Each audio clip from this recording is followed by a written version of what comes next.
You're listening to the WholeHog Football Podcast, sponsored by Bud Anderson Home Services. Every Monday through Friday during the Razorbacks football training camp, bringing you the latest news, position analysis, and more. Here's your hosts, Matt Jones and Scotty Bordelon.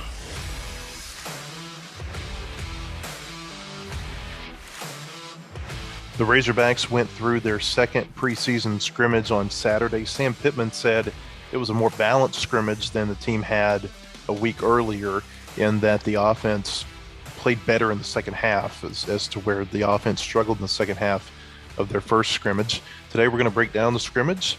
I'm Matt Jones with Tom Murphy of the Arkansas Democrat-Gazette and Scotty Bordelon of WholeHogSports.com. And before we get into the individuals who stood out, just generally speaking, Tom, what were some of the takeaways that you had listening to Sam Pittman talk after the scrimmage on Saturday?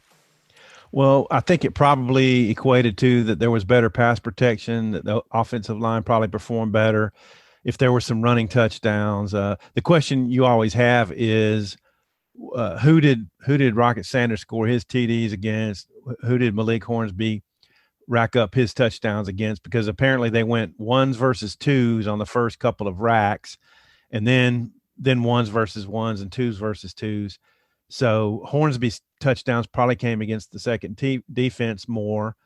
And also, when do the referees blow the whistles? Did somebody tag off on a hip and he went 80 yards, or was it a clear sailing 80? These are the things we don't know when we don't have access. So I don't know. I guess overall, maybe just a better sense that the offense is finding its rhythm, which is pretty typical in camp, that the defense kind of sets the tempo early on, and the offense has to kind of get its execution together before it can generate bigger plays. So that's my take on it, Scotty. Yeah, and the main thing that I took away from the first scrimmage really was that, Sam said that the team, I think, started to fade a little bit, maybe in the fourth quarter of that scrimmage. And, that not a great sign, I don't think, but maybe that's just I don't know if that's to be expected in your first scrimmage, like that's your first major teamwork of the preseason. But, in the second scrimmage, it sounded like it was very, very physical. And, the defense outlasted the offense in the first scrimmage. It sounded a little bit more even the second time around. But, you can't argue with 6 touchdowns, 4 from your backup quarterback, who is, he's far and away clear-cut number 2 guy. And it's interesting that the 2 guys that, kind of jumped out in the second scrimmage are guys who are going to be number 2s. But I think it's really important to have that nailed down, especially at tailback and at quarterback. And I think a lot of people are trying to make a quarterback controversy out of, Malik having such a good day the other day, when I think it's got to be noted that, KJ was very limited, because there's not just a whole lot to send him out there for, other than, just get his reps to make sure he's not rusty. But Raheem Sanders coming through with a couple touchdown runs and, kind of solidifying himself as the complement to Traylon Smith, that's a big deal. Because Sam Pittman said early, I think it was maybe on media day, he said, we're going to talk about that number 2 at running back a lot. And I think he's exactly right. I think they've got a gem in that kid.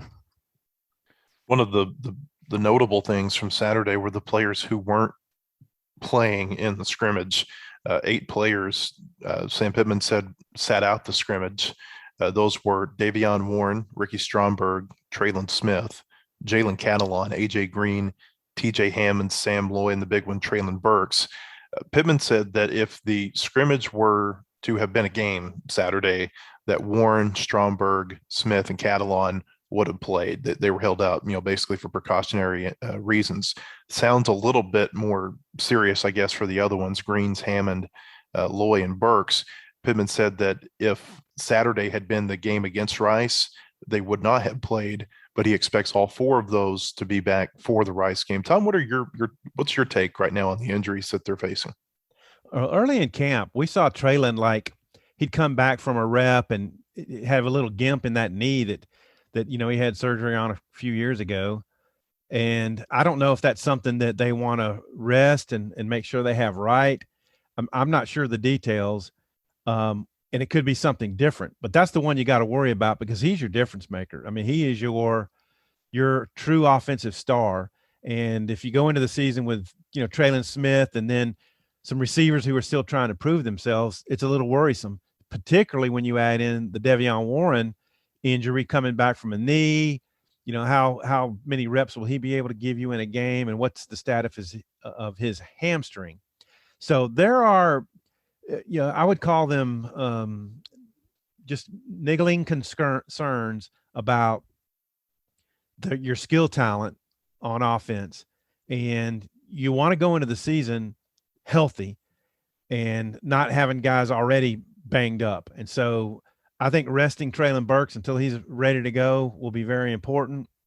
And I think it was a good thing that with the turf toe that Treylon Smith got some time down and not continuing to hammer that foot into the ground, and that he'll be able to start off in good shape. Because let's face it, we think that they're getting deeper. We think that the skill talent is on the rise, but you can't call Arkansas a super deep team right now. Also, if Treylon Burks, for whatever reason, can't go, you have to start questioning, who is then your number one at receiver. And we got to figure out, who KJ's got a pretty good connection with. I would imagine his, rapport with Trey Knox is pretty solid. With De'Vion Warren, it's pretty solid. If De'Vion Warren is available, you don't really want to, push a hamstring too much, because those things can linger. And I can't remember who it was. He was on the roster a couple of years ago, but he had what sounded like the worst hamstring imaginable. And that happened in the preseason. And I don't think we saw him the rest of the year. So those things can drag out. But, if Treylon Burks ends up having to miss some time, that could, elevate a guy like Keytron Jackson even more than we had initially thought. I mean, I think that kid's going to be really good. I think he's going to contribute immediately, but that might throw him into the top two of the receivers rotation, maybe alongside Trey Knox. And then you're just kind of figuring it out, I think, after that. So you just got to be ultra careful with Treylon, because I know he's just one player, but he, more often than not, he can make your offense, he can make it look really good. He can be the difference in it looking bad and looking really good. Yeah, and Treylon is a guy who makes catches in traffic. He can win 50-50 balls with the best of them. We've seen the great one-handed catches he's made, and they put out a video of one the other day that might have been better than the one hand and toe tap against Ole Miss that probably was the highlight catch of Arkansas' season last year. I'm concerned about the Arkansas wide receiver core, because if you read between the lines on Keytron Jackson, yeah, he's pushing for a starting job.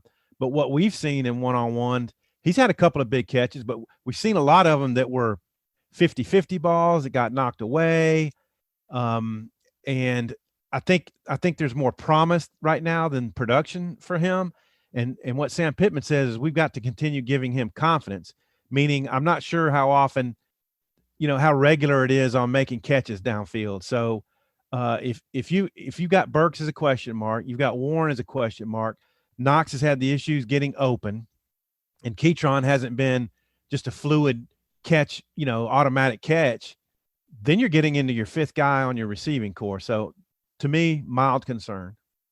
And then at running back, the second scrimmage was really important for Rocket, because it sounded like, he had touchdown runs of nearly 40. And then, we were told that he had another touchdown deep in the red zone. I think that the second scrimmage was really big for him in securing his place, getting some playing time. I mean, we knew he was going to get some playing time, but I mean, it's going to be a lot more significant than maybe we previously thought. But AJ Green, I think on Thursday or Friday was only his fourth day of practice. And that's a guy that I thought was going to be able to contribute right away. And, I think early in camp, the reports were that, he wasn't rattled by just a whole lot. But he hasn't been on the field enough to experience enough to know if he can truly stand up and, not be rattled when things are really, really hard. And, at some point it's going to get pretty tough for him, but, he's playing catch up right now, it sounds like, and we don't really know truly how healthy he is because he came back, I think, on Thursday or Friday. One day he was in green, the next day he wasn't, and then in the scrimmage, which Sam Pittman was hoping he'd be able to play in, he just wasn't able to go. So I think that number 3 at tailback is wide open, but I would probably say that Dominic Johnson, albeit he's been switching back and forth between tight end and running back, he might have a leg up, him and Josh Oglesby over AJ Green right now, even though I think AJ Green is a superior player to the other two. We touched on this. The big news we thought, or one of the the big storylines after the scrimmage, was the play of Malik Hornsby. And Tom, going back maybe even a week ago, we were having a discussion that we didn't know what Arkansas really had behind KJ Jefferson at quarterback. Reading between the lines, it sounds like Hornsby has maybe taken a step over the last 10 days or so and put himself in a position to where they might feel comfortable in him going into a game if need be. Possibly so, and more than last year. I go back to the package he had in the Auburn game where it felt like Auburn kind of knew what was coming and they stopped it down inside the red zone.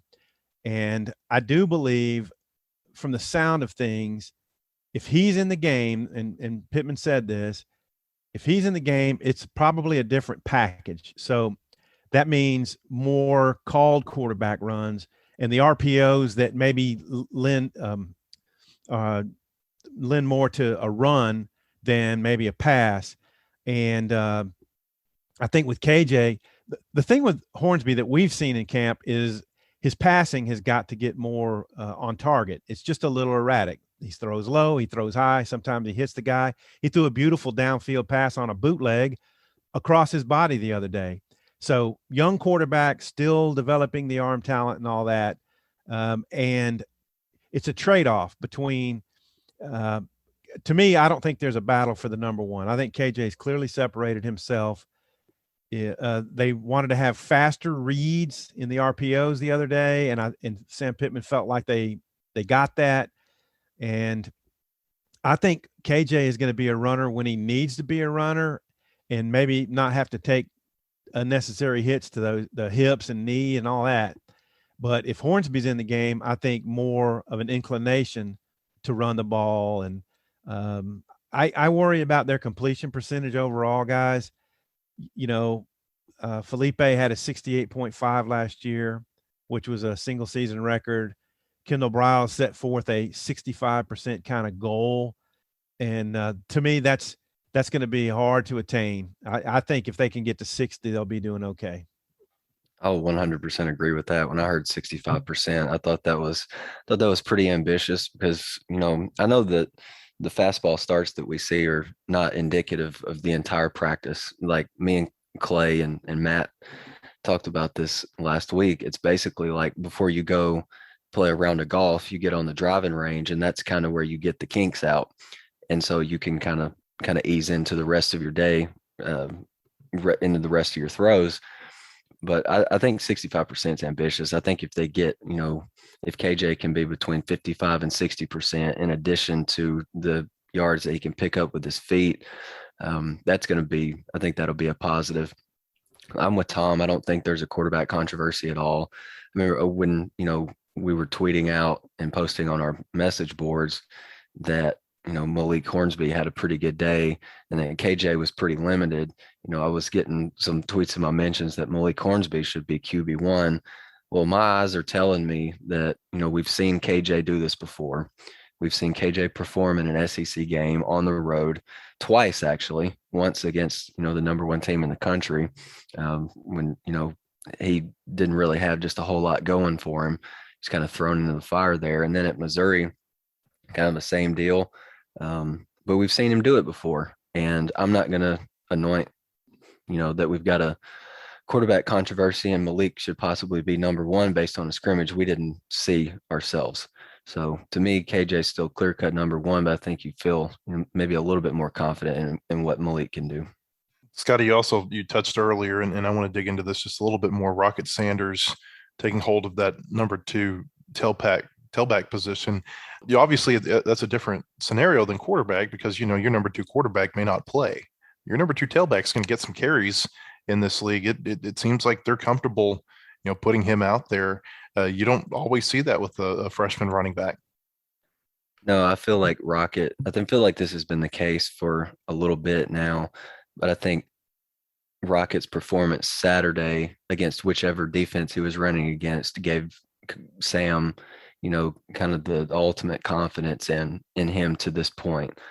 And, I think Rocket in the first scrimmage, Sam said he couldn't remember a run that Rocket had that was maybe more than 5 to 7 yards. And, they need him to be another explosive, bigger body back. And, at 6'2" and 228, Sam Pittman was like, man, if my nickname was Rocket, I'd want to get on the perimeter too and just try to outrun people. But at that frame, at that size, I'm telling you, and Tom can back me up on this, like Rocket is one of the more physically impressive dudes on the offense. And you put the ball in his hands, I would not want to be in his way. And so Rocket's got to make people try to tackle him, and arm tackles aren't going to do it because, he's got a good foundation and his arms are about as big around as my waist. And he's really impressive. I think he's going to do a really good job. He's hitting holes faster, and I think he's going to be a really good complement to Traylon. And I think it's a good thing that they found out who that number 2 is.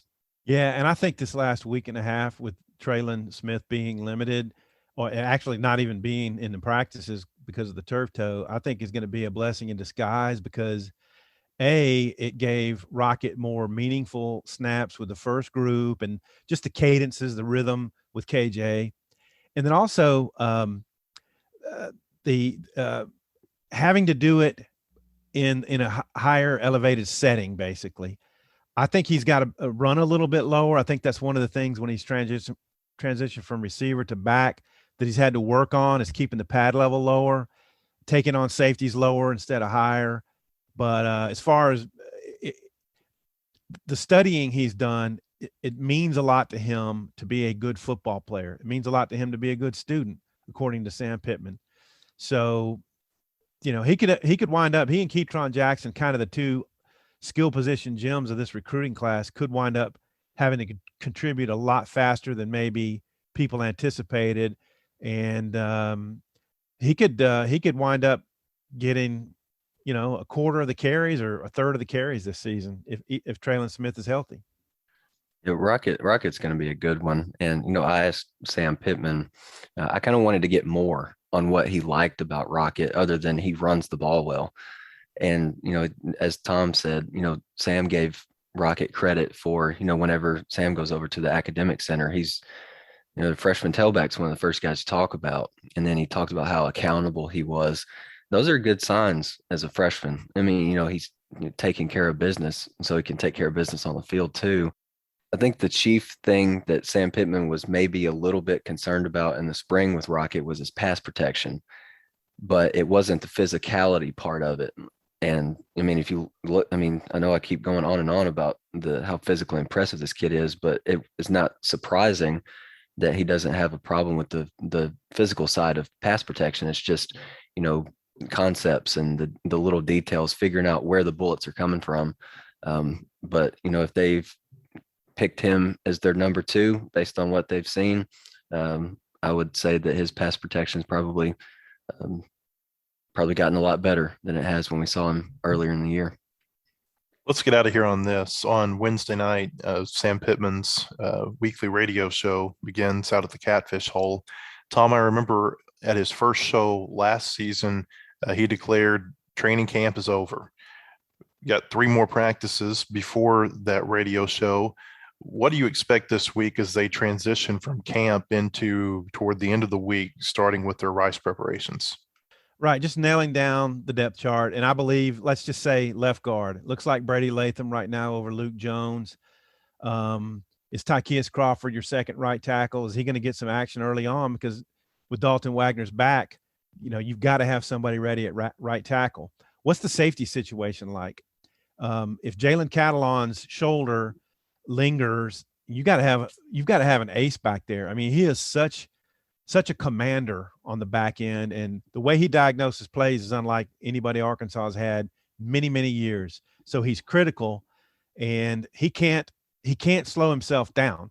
I mean, that hit that they put out, that clip they put out on his hit on Josh Oglesby was almost out of bounds, and Catalon rammed him really good, and that's the one that led to the Hunter Yurachek, nose gash.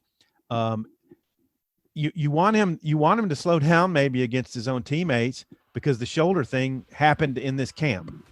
Just knowing your execution, making sure the quarterbacks get their reads quickly, make decisive, decisions. You hand or you keep, run or throw. To me, the next few days is about that before the actual Rice prep begins. The proceeding has been a production of WholeHogSports.com. Look for our latest podcast on iTunes, Spotify, or your favorite podcast store. And visit us anytime at WholeHogSports.com for the latest news and commentary.